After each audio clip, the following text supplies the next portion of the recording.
سلام طعنا هابلنا كمال لهم كبراتن كبرانن ازي رارا ميديا ايوم تفتاوي ميدياهم رارا زينان تنتانن وشتعدن وطان بستفلي قرصن تحستون جمير اللهم لمد مكتتالكمون دقفاتكمون اي فلينا نبل رارا ميديا طبابي مرة لومي علت بكتما أديس أبابا استخفته نسلست معتتات كم زصنح استقلت قالو أجنداتات تግራይ ናይ ምትእኽኻብ መድረኽ ببوزحات تقاوم وزقط من تخون قليل زي بهال قطر دما أبداراش سكايلايت ترخيبو كزا توعيل اللهم أفتي بصولتن هاجراو مزمور إثيوبيا استخفته مدرخ نودب سمرت حويسو بركت زبلا ودباتن كاب تግራይ عدمه تغرلهم زخدو وغانات ترخيبهم للوم تغرت زينا زعلت نز مدرخ زي ملكيتهم يوهب زلو ناي حزبي ግብረ መልስታት ይኾኑ ክትከታተሉ ንዕድም እዚ መድረኽ እዚ ተወከልቲ ውድብ ስምረት ውድብ ወለዶ ውድብ ትንሳኤ ሰብ አንደርታን ካልኦትን ብስተወደበ መልክዑ ዝተረኸቡ እንትኾኑ ነጠፍቲ ማሕበራዊ ሚድያ ብውልቀ ዝንቀሳቐሱ ምህራትን ካብ አዲስ አበባ ዝመጹ ተጋሩ ነበርቲ አዲስ አበባን ኣብዚ መድረኽ እዚ ተረኺቦም ኣለዉ ውድባት ሳወት ውድብ ናጽነትን ዓረናን ኣብዚ መድረኽ ከም ዘይተሳተፉ ንምርዳእ ተኻኢሉሎም ነዚ መድረኽ እዚ ኣቐዲሞም ተቃውሞኦም ካብ ዘስምዑ ኣባላት መሪሕነት ፖለቲካ ውድባት ትግራይ ሓደ ዝኾነ ንጉስ አረፈ ጸበል ህወሓት ዝሓለፎ ዝኾነ ይኹን መደብ ወይ ጉጅለ ወይ ውልቀሰብ ናይ ጥዕና መንገዲ ዝወስድ ፖለቲካ ይውልን ኢሉ ኣብ ዝጅምር ጽሑፉ ብጣዕሚ ዝገርም እቲ ናይ አዲስ አበባ ዝተሰደደ ሓደ ክንፍ ህወሓት ግን ሕጊ ኣይፈልጥ ፖለቲካ ይርድኦ ፕሮፓጋንዳ አንዝርና ዝወረሮ ዑዕ ዘምጽእ እዩ ብምባል ንበዓል ጌታቸው ረዳን ተወቅስ ተራእዩ ምኽክር ኮሚኒስቲ ዘተ ድርድር እዩ ሰላም ዘምጽእ እዩ ኢሎም ከኣምኑ ማዓንጦኦም ወፂኦም ብምባል ነቶም ቅድም ክብል ዝተጠቐሱ ኣካላት ዝወቅስ እቲ መሪሕነት ፖለቲካ ኣይተሰሱ ክብል ምዒዱ እዚ ምኽክር ኮሚሽን ዝበሃል ዋና ዓላምኡ ኣብ ኢትዮጵያ ብፍላይ ኣብ ትግራይ ዝተፈጸሙ ዓለምለኻዊ ገበናት ብምስራዝ ሃገረ መንግስቲ ኢትዮጵያ ምድሓን እዩ እዚ ኣፍቲ ዝተቋቋመሉ ኣዋጅ ብግልጺ ዝተቐመጠ እዩ ብምባል ድማ መንነት እቲ ዘሰናደአ ኣካል ኣቐሚጡ ኣብ ከምዚ ዝበለ ዓብይ ጉዳይ ኣትዩ እንተስኩስን እንተስከዓቢ ናይ ህዝቢ ውክልና ዘለዎ መንግስቲ ጥራሕ እዩ ዝኸውን ካብዚ ወጻኢ ብሽም ናይ ህዝቢ ትግራይ ወኪል ኣብኡ ኣትዩ ዝኾነ ዓይነት ውሳነ ምስ ዝመጽእ ካብ ኣትዩ ዝፈትፈተ ናይ ሕጊ ተሓታትነት ከም ዘለዎ ክፈልጥ ኣለዎ ዝበለ ንጉስ አረፈ እዚ ኣፈሊጡ እዩ ክገብራ ዘለዎ እዚ ፍኽር ኣይኮነን ኣብ ዓለም ዘሎ ልምዲ እዩ ኣጉል ትዕቢትን ከብዲ ምስፋሕን መዘዙ ብዙሕ እዩ ሕሾት ከዓ በቃኹም እዚ ካካ ዝኾነ ፕሮፓጋንዳኹም ግን ካብ ወላዲኹም ኣብ ሓወልቲ ዝተረፈ ዝወሰድኩሞ እዩ ብምባል ምስታፍ ኣብ ዘኣኼባ ብሄራዊ ነውሪ ክምስል ፈቲኑ ፍንጭታት ዓዲ ዒዋሉ እውን ኢሉ ኣብ ጉዳይ ትግራይ ማንም ዓዳመ ኣየድልን ዝብል ጽኑዕ እምነት ገለ ተሳተፍቲ እዚ ዋዕላ ድማ ናብ ምግዳል ክትወፅእ ፍቓድ ዝኾነ ኣካል ዘይሓተትካ ኣብ ጉዳይ ሰላምን ራህዋን ዓድኻ ንምዝታይ ናይ ምንታይ ፍቓድ የድሊ ክብሉ ይምግቱ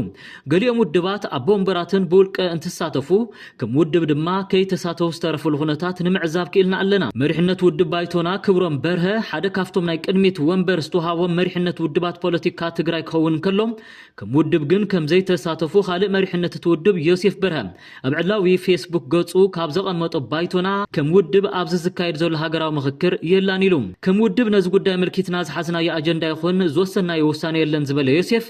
ብውልቀይ ከም ተጋሩ ናብዚ ምኽክር ቅድሚ ምኻድና ክምለሱ ዘለዎም ብዙሓት ሕቶታት ኣለውና ኢለ ይኣምን ነዚ መድረኽ ከም ግብኣት ብምጥቃም ብዝኾነ ይኹን ኣካል ኣንጻር ትግራይ ንዝወሰኑ ውሳነታት ኣብዚ መድረኽ ብሽም ትግራይ ዝተረኸቡ ኣካላት እንተነኣሰ ናይ ታሪክ ተሓታቲ እዮም ኢለ እውን ይኣምን ኢሉ እዩ ዝበለ ኣብ ጽሑፉ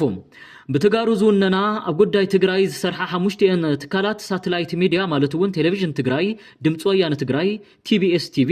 أقسماويان ميديان ددبيت ميديان أقول زلومي أبديس أوازكايد زلو زعبة تجراي أدهيبن من انتايلا كنقرب لكم سلستيان ميدياتات مالتون دمتويان تلفزيون تجراي ددبيتن እዚ ዜና እዚ ክሳብ ዝዋደደሉ ሰዓት ዝበሎ የለን አክሱማውያን ቲቪ ቦገኑ ብዘይ ተሳትፎ ትግራይን አካታታይነት እቲ ሃገራው ዘተ ሽጡ ኾቃዕ ይኽእልን ዝብል ቃል ዋና ኮሚሽነር እቲ ኮሚሽን መስፍን አያ ፕሮፌሰር ብምጥቃስ በኮሚሽን ምኽክር ዘተ ኢትዮጵያ ዝተዳለወ ቀዳማይ ዙር ምትእኻብ አጀንዳ ትግራይ ኣብ ሆቴል ስካይላይት ምክያድ ምጅማሩ እዩ ዝሓበረ እቲ ኮሚሽነር ዝበሎን ትጽቢታት እቲ መድረኽ ሓዊሱ ከመይ ዝበሉ ሰባትን ክንደይን ኣብዚ መድረኽ ከም ዝተሳተፉ እዩ ኣብ ናይ ዜና ክፍሉ ዘቐመጠ መቐለ ዝመደብሩ ውልቀ ሚድያ TBS TV أبز قدّا يرهبو سفيح حتى تذهب بحتى ميديا خوينو رخيمنا يلنا مخكر أبز تملست تجراي أب تحت زب الرئسي تمدرخ كمين أي حجة ونتن قبول نتن قلول أب كم زق قات أو ما يبره حتى TBS كم زل لو قريبنا زينا نخنزازم ናይ ውክልና ቀሉላው ከም ዝገጠሞ ዝንገረሉ ዘሎ ናይ ህዝቢ ትግራይ ፈላማይ አጀንዳ ናይ ምትእኻብ መድረኽ ሎሚ 23 መጋቢት 2018 ኣብ ከተማ አዲስ አበባ ተጀሚሩ ንህዝቢ ትግራይ ዘይሓቆፈ ሃገራዊ ዘተ ሙሉ ኣይኸውንን ኣብ ዝብል ጽኑዕ ቅዋም ደው ኢሉ ህዝቢ ትግራይ ዝተወከለሉ መድረኽ ንምስላጥ ንዓመታት ጻዕሪ ከም ዝገበረ ብተደጋጋሚ ዝገልጽ ሃገራዊ ኮሚሽን ዘተ ኢትዮጵያ ኣብ ትግራይ ከካይዶ ኣውጅ ከይተረፈ ዘጋድዶ መድረኽ ምትእኻብ አጀንዳ ኩነታት ኣይተመቻቸወሉን ፕሬዝደንት ታደሰ ወረደ ቀድም ኢሉን ኣብ አዲስ አበባ ኣካይድዎ ኣብ ዝነበረ ናይ ስራሕ ዑደት ምዝ ኮሚሽን ከም ዝተራኸበን ኣብ ኣድላይነትን ክውንነትን መድረኽ ምእካብ አጀንዳ ምልዛቦምን ገሊጹ ነይሩ ኣብ መግለጺኡ ኣይትምጽኡ ይበሃልን ኢሉ እኳ እንተነበረ